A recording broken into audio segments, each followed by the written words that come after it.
స్థానిక ఎన్నికల్లో బీసీ రిజర్వేషన్ల పెంపునకు కార్యాచరణ, ఇతర రాష్ట్రాల విధానాలపై అధ్యయనం, సమీక్షలో సీఎం రేవంత్ ఆదేశాలు అన్నటువంటిది కూడా. ఇక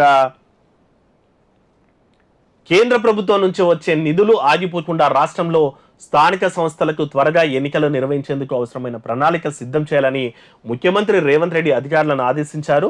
స్థానిక ఎన్నికల్లో బీసీ రిజర్వేషన్ల పెంపుదల కోసం కార్యాచరణ ప్రణాళిక రూపొందించాలని స్థానిక సంస్థల ఎన్నికలపై సోమవారం సచివాలయంలో సీఎం ఉన్నత స్థాయి సమీక్ష నిర్వహించారు.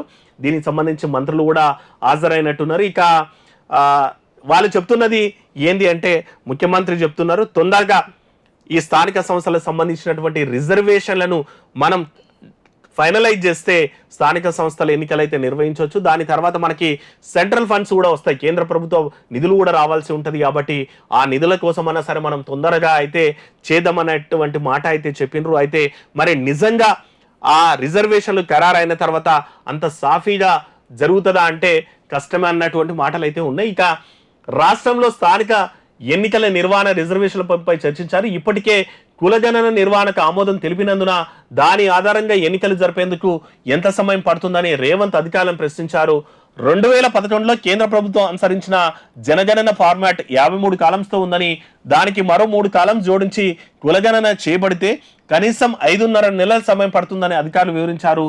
ఉమ్మడి రాష్ట్రం నుంచి తెలంగాణలో జరిగిన పంచాయతీ ఎన్నికల వరకు అనుసరించిన విధి విధానాలు, వివిధ రాష్ట్రాల స్థానిక సంస్థల్లో బీసీ రిజర్వేషన్లపై సుప్రీంకోర్టులో దాఖలైన కేసులు, వాటి తీర్పులు, పర్యవసనాలను మాజీ మంత్రి జానారెడ్డి వివరించినారంట. ఇక మనం చూసుకుంటుండే ఇతర రాష్ట్రాల్లో కూడా బీహారు, కర్ణాటక లాంటి రాష్ట్రాల్లో కూడా కులజనకు ముందుకెళ్ళేసి దాని మీద పంచాయతీలై కోర్టు మెట్లకి అవన్నీ కూడా జరిగినటువంటి పరిస్థితులు ఉన్నాయి స్థానిక సంస్థల ఎన్నికల్లో.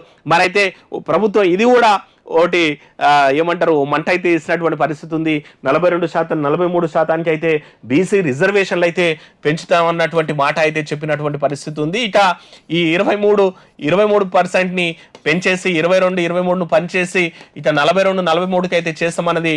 మరి దీని మీద మిగిలిన రాష్ట్రాల్లో కూడా కులజనన చేసి బీసీ రిజర్వేషన్లు పెంచుతామని పోతే చేతులు అయితే కాల్చుకున్నటువంటి పరిస్థితులు ఉన్నాయి. మరి దీని మీద అయితే రేవంత్ సర్కార్ ఎట్లా ముందుకు పోతుంది?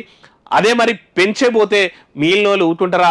వాళ్ళు కూడా కోర్టుకి వెళ్ళేటువంటి అవకాశాలు ఉంటాయి. మరి అది జరిగితే మరి ఎలక్షన్స్ ఎప్పుడు జరుగుతాయి కూడా తెలియని పరిస్థితి అయితే ఉంది. మొత్తం మీద ఈ స్థానిక సంస్థల ఎన్నికల మీద అయితే ఇప్పటికైతే ఇంకా సందిగ్ధతనే నెలకొని ఉంది అని అయితే చెప్పాలి.